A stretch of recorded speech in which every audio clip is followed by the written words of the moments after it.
Hello everyone students. So this is your first mock of PERK 2024. So सबसे पहले English section है बेटा, English subject का। I also want to play, यहाँ पर एक शॉर्ट स्टोरी है, इसको स्टोरी को हम अच्छे से समझेंगे और इससे रिलेटेड जो भी क्वेश्चन होंगे उसके हम आंसर करेंगे। सो यहाँ पर सबसे पहले स्टार्टिंग से स्टार्ट करते हैं। All the children were playing, सभी बच्चे खेल रहे थे। A girl named Leher also went to play with them. एक गर्ल नेम लहर वहाँ पर जाती है बच्चों के साथ खेलने के लिए, but no one played with her, लेकिन कोई भी उसके साथ खेलता नहीं है। She felt bad about it, इसके लिए ये सब देखकर उसे बहुत बुरा लगता है। In a short when in a short while when the sunset all the children went home, जैसे ही सनसेट होता है तो सभी बच्चे अपने अपने घर चले जाते हैं। लहर ऑल्सो केम होम, लहर भी अपने घर आ जाती है। She did not feel like doing any thing, तो ये तो बच्चा नॉर्मल सी बात है ना, जब आप सैड होते हो तो आपका कोई भी काम करने का मन नहीं करता है। ऐसे ही जो लहर थी यहाँ पर, उसका भी कोई भी काम करने का मन नहीं कर रहा था। हर फादर आस्क्ड हर, उसके पापा उससे पूछते हैं, why are you so sad, तुम इतनी ज़्यादा सैड क्यों हो। She said, no one plays with me, मेरे साथ कोई भी नहीं खेल रहा है। Father said, don't be sad, sad मत हो। Tomorrow ask your friends to let you play with them, so उसके फादर उनसे एडवाइस देते हैं कि कल दोबारा अपने सभी फ्रेंड से पूछना कि क्या तुम उसके उनके साथ खेल सकती हो, और देन ही उनके फिर कंपनी को ज्वाइन करना। Next day Lahar went to school and told her friends, अब वो स्कूल जाती है और अपने फ्रेंड से पूछती है कि I also want to play with all of you, वो कहती है कि मुझे भी आप सभी के साथ खेलना है, क्या मैं आप सभी के साथ खेल सकती हूँ। Her friends held her hands and took her to the playground, उसके फ्रेंड्स उसका हाथ पकड़ते हैं और फिर उसे प्ले ग्राउंड में लेकर जाते हैं। She also start playing with them, और वो भी उन बच्चों के साथ खेलने लग जाती है। She was very happy that day, और फिर उस दिन वो बहुत ज़्यादा खुश हो जाती है। चलिए अब इनके कुछ क्वेश्चंस के आंसर करेंगे। फर्स्ट क्वेश्चन है, with whom were the children not playing, किसके साथ बच्चे नहीं खेल रहे थे। So the answer is Lahar, D option is the right answer. Coming towards the next question, when did the children go home, बच्चे कब अपने घर गए थे। C option is the correct answer, when the sunset, sunset जब हो गया था तब सभी बच्चे अपने अपने घर चले गए थे। Next, father dash Lahar after listening to her problem, father ने क्या किया प्रॉब्लम सुनने के बाद, लहर की प्रॉब्लम सुनने के बाद पनिश किया, एडवाइस दी, लव प्यार किया, या प्रेज उसकी तारीफ की। सो उन्होंने एडवाइस की कि अपने फ्रेंड्स सभी अपनी फ्रेंड से कल दोबारा जा कर के एक बार पूछना और उसके बाद उनकी कंपनी ज्वाइन करना। Now next is, why did Lahar's friend hold her hands and took her along, जो लहर के फ्रेंड्स थे उसने उनका हाथ क्यों पकड़ा और सभी उसे अपने साथ क्यों लेकर गए, टू प्ले विद हर, खेलने के लिए। ठीक है। Now next, she was very happy that day, in the above sentence what is the opposite of the underlined word, जो यहाँ पर अंडरलाइंड वर्ड है इसका आपको अपोजिट बताना है। हैप्पी, हैप्पी मीन्स खुश होता है, तो इसका अपोजिट क्या हो जाएगा, सैड हो जाएगा। राइट। नाउ नेक्स्ट आ जाइए यहाँ पर, look at the picture given below, यहाँ पर जो नीचे पिक्चर दी गई है इसको आप सभी को देखना है। यहाँ पर क्या है, ये एक तरह है कि हम कह सकते हैं पिक्चर है जिसके अंदर जो मदर हैं वो रंगोली बना रही हैं। सेम जो बच्चे हैं वो भी अपनी अम्मा की तरह ही रंगोली बनाना चाहते हैं। अम्मा इज़ मदर, मदर को ही हम अम्मा बोलते हैं। सो बच्चे भी अपनी अम्मा की तरह रंगोली बनाना चाहते हैं, बट वो किसका यूज़ कर रहे हैं, वो पेपर का यूज़ कर रहे हैं। ठीक है, इस रंगोली को बनाने के लिए। यहाँ पर आ जाइए, इन क्वेश्चंस के पहले इनके यहाँ पर ये जो बॉक्सेस दिए गए हैं सर्कल में कुछ सेंटेंसेस दिए गए हैं, पहले इनको रीड कर लेते हैं और उसके बाद आगे बढ़ते हैं। अम्मा made a pretty rangoli with dots and shapes, अम्मा एक बहुत सुंदर रंगोली बना रही है। प्रिटी का मतलब होता है बहुत सुंदर। With dots and shapes, shapes और डॉट के साथ, let us also make it on paper. So यहाँ पर जो ब्लू टी शर्ट वाला बॉय है वो कहता है कि अम्मा एक बहुत ब्यूटीफुल रंगोली बना रही हैं डॉट्स एंड शेप्स के साथ, चलो हम भी उसे पेपर पर बनाते हैं। सो जो येलो शर्ट वाला बॉय है वो कहता है समथिंग इज़ रॉन्ग, कुछ तो गलत है। Our rangoli is not like Amma's rangoli, जो हमारी रंगोली है वो अम्मा की रंगोली की तरह नहीं बन रही है, हम कुछ ना कुछ तो गलत कर रहे हैं। सो यहाँ पर आ जाइए कुछ क्वेश्चंस के। अभी हमने पिक्चर देखी और उसके अंदर जो कन्वर्सेशन हो रही थी हमने उसको समझा है। अब उससे रिलेटेड हम कुछ क्वेश्चन समझेंगे। What are the children making, बच्चे क्या बना रहे थे? Tea, rangoli, toran and house. So यहाँ पर B option is the correct answer, rangoli is the correct answer. Now next is question number 7। Which one of these words is given in the picture, इनमें से कौन सा वर्ड पिक्चर में given था? So answer is shapes, shapes word given है। Now next आ जाइए। Next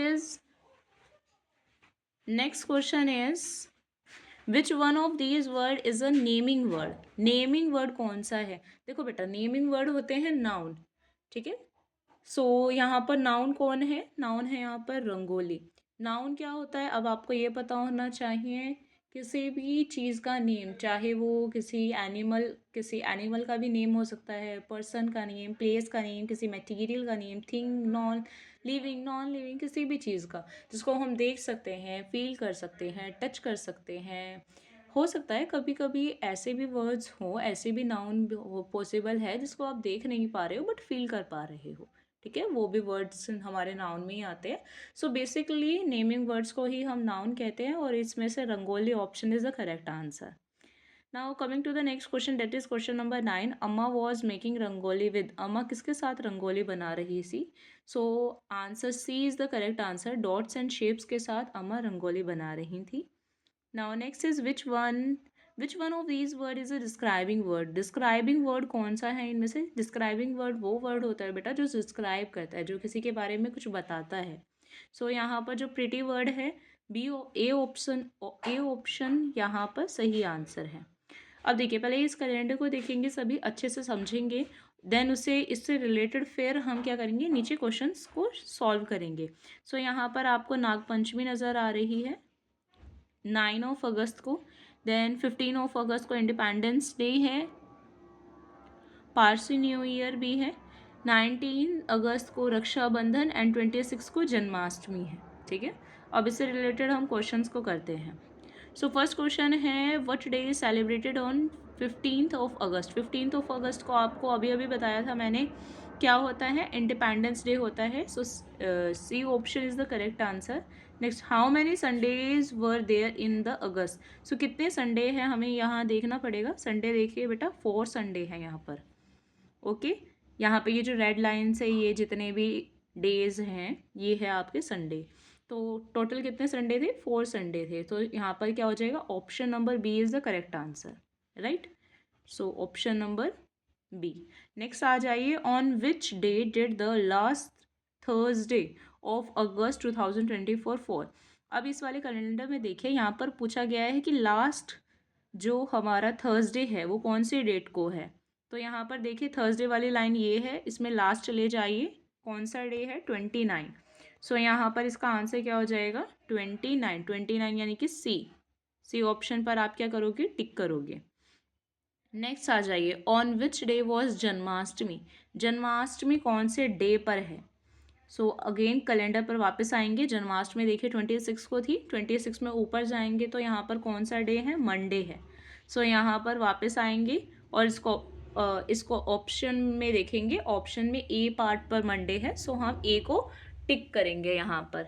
now next आ जाइए, that is on which date did the Monday fall just after Nagpanchami. Nagpanchami के जस्ट बाद में कौन सा मंडे आ रहा है, कौन सी डेट को मंडे आ रहा है? सो यहाँ पर देखेंगे हमारा जो नागपंचमी है, जो नागपंचमी है बेटा वो 9 ऑफ अगस्त को थी। देन उसके बाद देखिए ये सैटरडे है, संडे है, देन मंडे। मंडे कौन सी डेट को आ रहा है बेटा? 12 को। सो यहाँ पर जो आंसर होगा वो होगा 12th of August. So D option is the correct answer. Next आ जाइए, यहाँ पर बोला गया है if you fold the given paper from the middle in this manner what shape you will get. अगर किसी पेपर को मिडल से आप क्या करोगे, उसे फोल्ड करोगे, जैसे इसमें स्क्रीन पर नज़र आ रहा है ना आपको, इस तरह से आप फोल्ड करोगे तो इनमें से कौन सी शेप वो ले लेगा, ठीक है। सो यहाँ पर ये option number A is the correct answer, ये वाली शेप वो ले लेगा। नाउ नेक्स्ट आ जाइए, which of these number is 362। 362 को कैसे लिखते हैं, ये ऐसे लिखते हैं। यहाँ पर क्या किया था, नंबर नेम दिया गया था और आपको सिंपल एक नंबर बताना था। नेक्स्ट आ जाइए, which is the 4th month of the year. 4th month, देखो जनवरी फर्स्ट होता है, 1 जनवरी, फिर फरवरी पर आ जाएंगे 2, देन मार्च पर आ जाएंगे हम 3rd, तो 4th क्या हो जाएगा, अप्रैल। तो यहाँ पर हम अप्रैल पर टिक करेंगे और आगे बढ़ जाएंगे। नेक्स्ट आ जाइए, what number do the following tally mark represent. मैंने आपको बताया था टैली मार्क के अंदर क्या होता है, वर्टिकल से जो लाइंस होती हैं उनको ऐसे काउंट करते हैं बेटा। देखो 1 2 3 4, इसको हम 4 बोलते हैं। और 5th वाली ये वाली लाइन होती है जो एक स्लैंटिंग लाइन आती है, ऊपर से फर्स्ट लाइन से लास्ट लाइन को नीचे से कट करती है, इसको हम क्या पढ़ते हैं, इसको हम पढ़ते हैं 5, ठीक है। इसको हम क्या पढ़ते हैं, 5 पढ़ते हैं। सो इसको हम पढ़ते हैं 5। सो यहाँ पर क्या दिया गया है, देखो यहाँ पर 5 + 5 + 5 + 5 कितना है यहाँ पे, 1 2 3 4 5, 5 टाइम्स है यहाँ पर 5, तो 1 2 3 4 5 प्लस कितने बार वर्टिकल लाइन्स है, 2 बार वर्टिकल लाइन्स है। इन सबको ऐड कर दीजिए, 5 + 5 10, 10 + 10 20 + 5 25 + 2 27। सो यहाँ पर आंसर क्या हो जाएगा, 27। सी वाला जो ऑप्शन है वो करेक्ट आंसर है। सो हम यहाँ पर इसे रफ कर देंगे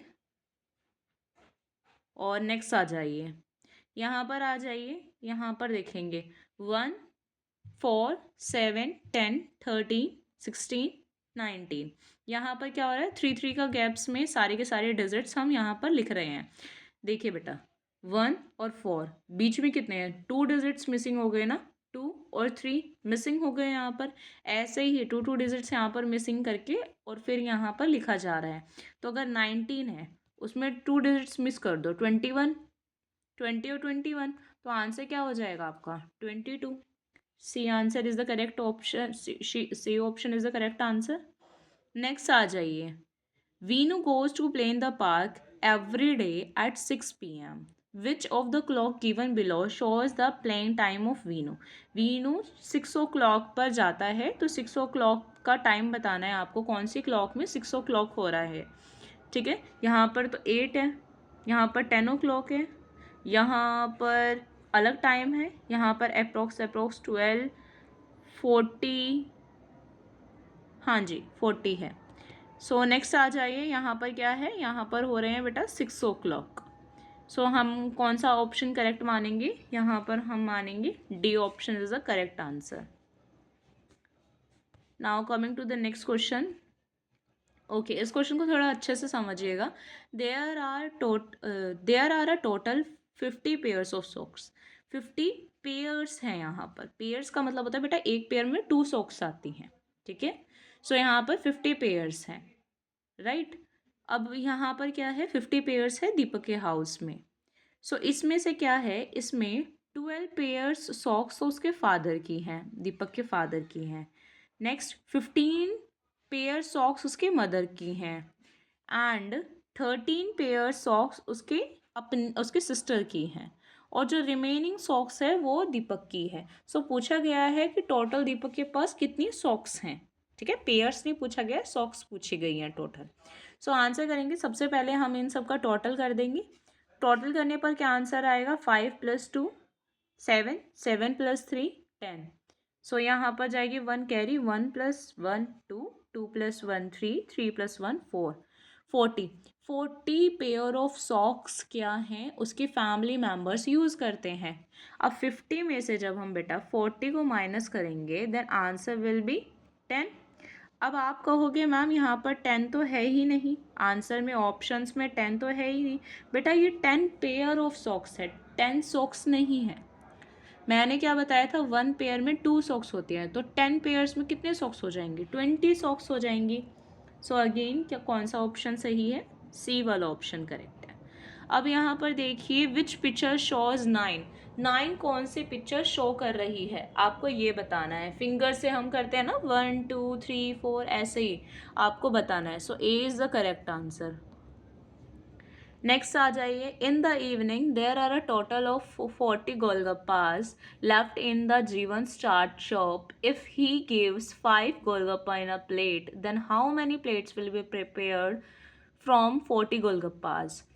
सो जीवन के जो चाट शॉप है उसमें 40 गोलगप्पास बच गए हैं। अगर वो एक प्लेट में 5 गोलगप्पे रखता है तो बताइए 40 गोलगप्पास उसको प्रिपेयर करने के लिए कितनी प्लेट्स का यूज़ करना पड़ेगा। वेरी सिंपल, हम क्या करेंगे, डिवाइड कर देंगे।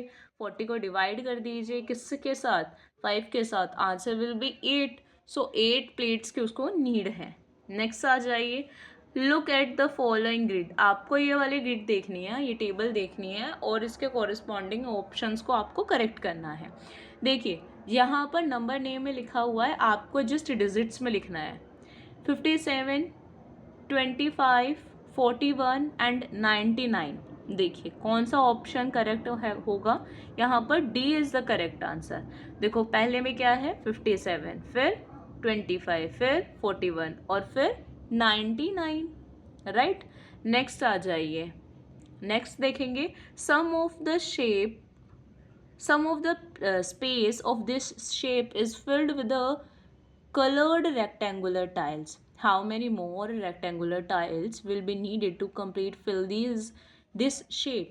So यहाँ पर एक शेप दी गई है, इसमें कुछ स्पेस है जो कि कलर्ड टाइल से फिल है और कुछ अनकलर्ड टाइल से फिल है, राइट। सो जो अनकलर्ड टाइल से फिल्ड है, जो अनकलर्ड टाइल्स का स्पेस है आपको उसको काउंट करना है क्योंकि हमें उसमें कलर्ड टाइल्स डालनी है। देखो सिंपल समझो, यहाँ पर एक शेप है, ठीक है, शेप के अंदर ट्रायंगुलर शेप है और इसी के अंदर ट्रायंगुलर टाइल्स लगी हुई हैं कुछ रेड कलर की। लेकिन कुछ कुछ एरियाज ऐसा है जहाँ पर टाइल्स नहीं लगी हुई हैं, वो ब्लैंक है, वो आपको वाइट एरिया नज़र आ रहा है। तो उस वाइट एरिया के अंदर आपको रेड कलर की टाइल्स लगानी है। सो आपको बताना पड़ेगा कि कितना स्पेस है आपके पास जहाँ पर कि रेड टाइल्स हम लगा सकते हैं। तो वो रेड जो वाइट टाइल्स का स्पेस है उसको काउंट करके जस्ट आपको यहाँ पर बताना है। सो यहाँ पर देखेंगे 1 2 3 4 5 6। सो आंसर क्या हो जाएगा 6। C answer is the correct answer. Next आ जाइए, which sequence will give you the glasses filled with water in an increasing order. Increasing order means कम से ज़्यादा की तरफ। इंक्रीजिंग में होता है बेटा, पहले कम होता है फिर ज़्यादा, फिर ज़्यादा, फिर सबसे ज़्यादा, ठीक है। ग्लासेस की तरफ आपको बनाना है। सो आंसर क्या हो जाएगा, सबसे पहले आप देखो यहाँ पे थर्ड वाले में आपको क्या हो रहा है, क्या यहाँ पर सबसे कम वाटर आपको यहाँ पर नज़र आ रहा है। तो पहले थर्ड होगा, देन उसके बाद 2, देन 4 और देन 1। ये वाला किस में आंसर है, ये वाला बेटा B option is the correct answer. Next पर आ जाइए, which iron nail is the longest. कौन सी आयरन नेल सबसे ज़्यादा लॉन्ग है। अब देखिए बेटा, जो सबसे ज़्यादा बॉक्सेस को कवर कर रही है वही नेल हमारी सबसे बड़ी है। एक या तो आपका बी ऑप्शन हो सकता है या डी हो सकता है। अब देखो डी वाला जो थर्ड बॉक्स है उसको कम्प्लीटली फिल नहीं कर रहा है, टच नहीं कर रहा है, बट जो बी वाली नेल है यहाँ पर वो कम्प्लीटली टच कर रही है। सो आंसर क्या हो जाएगा, answer is D part, B option is the correct answer. Next आ जाइए, a person working in a biscuit factory packs a total of 35 packets in a day. 35 packets एक day में एक पर्सन बनाता है, एक पैक करता है एक बिस्किट फैक्ट्री के अंदर। If he PACS a total of 10 biscuits in a packet. अगर एक पैकेट के अंदर वो बेटा 10 बिस्किट्स डालता है तो पूछा गया है कि वो पूरे दिन में कितने बिस्किट्स डालेगा। अब पूरे दिन में वो कितने पैकेट्स पैक करता है, 35 पैकेट्स पैक करता है। एक बिस्किट के पैकेट में वो कितने बिस्किट डालता है, 10 डालता है। तो 35 में कितने डालेगा, 35 को 10 से मल्टीप्लाई करेंगे, answer will be 350। So 350 is the right answer. C option is the correct answer. Right? Next आ जाइए, the number of children playing in the park is shown in the picture picture below. Look at this picture carefully and answer the following question. सो यहाँ पर आपको cricket और football के कुछ बच्चे नज़र आ रहे हैं जो खेल रहे हैं। तो आपको यहाँ पर क्या करना है, क्वेश्चन दिया गया है how many girls play cricket in the park. ध्यान से देखिए, क्रिकेट पूछा है, यहाँ पर फुटबॉल नहीं पूछा है। सो गर्ल्स कितनी हैं जो कि क्रिकेट खेल रही हैं? आंसर इज 3 गर्ल्स हैं हमारे यहाँ पर। तो ऑप्शन हो जाएगा B, option is the correct answer. Next EVS section पर आ जाते हैं। ये है ऑप्शन सेक्शन हमारा सी स्टार्ट हो जाता है। Look at the picture carefully. आपको इस पिक्चर को देखना है। Which building is shown in the picture. कौन सी बिल्डिंग है ये? देखो यहाँ पर आपको एक पोस्ट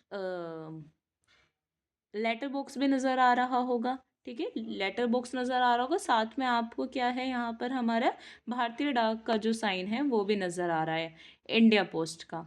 सो ये क्या है? इंडिया पोस्ट करती है क्या? लेटर पोस्ट करती है। कहाँ लेटर हम पोस्ट करते हैं? पोस्ट ऑफिस में। सो डी यहाँ पर हमारा क्या हो जाएगा? करेक्ट आंसर हो जाएगा। नेक्स्ट आ जाइए, विच of the following answer, which of the following animals is the smallest in size. Smallest in size, size के अंदर जो अपने आकार में सबसे छोटा होता है, that is the option number C, that is ant is the smallest. Okay, C option is the correct answer. Next आ जाए, which of the following activities do the plant do. Plant ऐसी कौन सी एक्टिविटी है जो करता है? Grow, walk, talk, dance. तो सिर्फ जो प्लांट है वो ग्रो करता है, बाकी की एक्टिविटीज़ ह्यूमन बीइंग करते हैं। ह्यूमन बीइंग मीन्स इंसान करते हैं। नेक्स्ट आ जाओ, Sonalika made a list of things she so flying in the sky, choose the wrong one. जो सोनालिका है उसने एक लिस्ट बनाई है, लिस्ट के अंदर कुछ उड़ने वाले उसने एनिमल्स के नेम लिखे हैं, लेकिन उसने गलती से एक एनिमल ऐसा लिखा है जो कि उड़ता नहीं है। आपको वो फाइंड आउट करना है। सो आप सभी को पता है सारे बर्ड्स फ्लाई करते हैं, बट एलिफेंट फ्लाई नहीं करता, और एलिफेंट एक बर्ड भी नहीं है। नेक्स्ट आ जाइए, that is which of the following food item is suitable for an infant age 0 to 1 years। एक छोटा बच्चा जो अभी हुआ है, वहाँ से उस स्टेज से लेकर 1 साल तक के बच्चे को हम क्या क्या खिला सकते हैं? ऐसा कौन सा फूड है जो उसके लिए बिल्कुल सही है? Milk, corn, walnut, sugarcane. So answer is milk. बाकी की सारी चीज़ें हम जब बड़े हो जाते हैं तब खाते हैं, बट मिल्क जब जैसे ही बच्चा पैदा होता है तो उसको सिर्फ अपनी मदर का मिल्क मिलता है, जो कि बहुत न्यूट्रिशियस होता है उसके लिए। Choose the odd one out on the basis of the place where they live. Okay, इन 4 एनिमल्स में से कोई एक ऐसा एनिमल है जो इन तीनों से डिफरेंट है। कैसे? उनकी रहने की जगह से। सो डॉग, वेल, टाइगर, लायन। बाकी सभी लैंड में रहते हैं, बट जो वेल है बेटा वो कहाँ पर रहता है? वो वाटर में रहता है, एक्वेटिक एनिमल है। नाउ नेक्स्ट पर आ जाइए, look at the picture given below, which activity is being done here. कौन सी एक्टिविटी यहाँ पर हो रही है? सो यहाँ पर आप अगर पिक्चर में देखोगे तो बिल्डिंग स्ट्रक्चर यहाँ पे कंस्ट्रक्शन हो रही है, यहाँ पे एक बिल्डिंग बनाई जा रही है। नेक्स्ट आ जाइए, look at the sign given below, what does the sign show. इसमें से कौन सा जो साइन है वो शो किया जा रहा है? That is no entry. Next आ जाइए, Pinky was going to her school. Pinky अपने स्कूल की तरफ जा रही थी। A bad person outside the school gate touched her inappropriately, she was feeling uncomfortable in the class, what should she do. Pinky अपने school जा रही थी एक बार, और एक कोई बैड पर्सन था, वो उसको गलत जगह से टच करता है और उससे बहुत अनकंफर्टेबल फील होता है, यानी कि उसे बहुत अजीब सा फील होता है पिंकी को। सो उसे क्या करना चाहिए? Keep at a secret. उसे सीक्रेट रखना चाहिए, किसी को भी नहीं बताना चाहिए। B option, tell your teacher. उसे अपने टीचर को आने के बाद बताना चाहिए। इग्नोर इट, उसे इस पर ध्यान नहीं देना चाहिए। डू नथिंग, या फिर उसे कुछ नहीं करना चाहिए। बेटा अगर कभी भी ऐसी सिचुएशन हो जाती है तो अपने पेरेंट्स या टीचर को ज़रूर बताना चाहिए। So option number B is the correct answer. Who help us to stay healthy and treats our illness. कौन हमें हेल्दी रखता है और हमारी इलनेस को, जो हम बीमार हो जाते हैं, उसे ठीक करता है? So doctor is the correct answer. Following table shows animal in the zoo. जो फॉलोइंग टेबल है जू की कुछ एनिमल्स की लिस्ट है वहाँ पर, यहाँ पर देखेंगे। एलिफेंट्स यहाँ पर 3 हैं, लायंस 2, मंकीज 8 एंड जेब्राज 4। सो आपको बताना है कि कौन सा एनिमल इसमें टेबल में नहीं था, नॉट मेंशन है। सो यहाँ पर डॉग, डॉग हमारे जू में नहीं था। सो ये क्या हो जाएगा, यहाँ पर करेक्ट आंसर हो जाएगा। नेक्स्ट आ जाइए। If you are standing facing the sign board given below then how far is Jaipur. अगर आप साइन बोर्ड की तरफ फेस करके खड़े हो और आपके बोर्ड के साथ ऊपर लिखा हुआ है जयपुर, एरो अपवर्ड डायरेक्शन में है और लिखा हुआ है 7 किलोमीटर, इसका मतलब होता है कि आप जयपुर पहुंचने में 7 किलोमीटर्स दूर है। आगे 7 किलोमीटर्स के बाद जयपुर आ जाएगा। सो आंसर क्या हो जाएगा इसका, आंसर हो जाएगा 700 किलोमीटर अहेड, यानी कि 700 किलोमीटर आगे की ओर। नेक्स्ट आ जाइए। Riya's mother went to the market to purchase a few things. Riya की मदर मार्केट में जाती है कुछ चीज़ें खरीदने के लिए। विच ऑफ द फॉलोइंग थी would the shopkeeper count. Shopkeeper कौन सी चीज़ काउंट करेगा। सो यहाँ पर आंसर हो जाएगा हमारा शुगर। नेक्स्ट आ जाइए। Roopa is daughter of Ramesh. Roopa daughter है, डॉटर मीन्स बेटी है रमेश की। How is Ramesh Kumar related to Roopa. So जो रमेश कुमार है वो क्या लगेंगे, रूपा की। रूपा अगर बेटी है रमेश कुमार की तो रमेश कुमार क्या लगेंगे, फादर लगेंगे। So answer is B part, B part is the right answer. Next आ जाइए और ये आज के लिए लास्ट क्वेश्चन है। Which of the following is a plant based food. Plant based food कौन सा है। So answer is apple. बाकी सभी एनिमल बेस्ड फूड हैं, बट आपका जो एप्पल है वो प्लांट बेस्ड फूड है, यानी कि प्लांट से मिलता है, बाकी सभी एनिमल से मिलते हैं। सो बेटा आपको इस वाले मॉक में 45 क्वेश्चंस मैंने कराए हैं। 45 क्वेश्चंस ही आएंगे आपके जब सर्वे होगा तब, और आपको 90 मिनट्स का टाइम दिया जाएगा और उसी के अंदर आपको ये कंप्लीट करना होगा। आई होप आप सभी को समझ में आया होगा। Now thank you so much.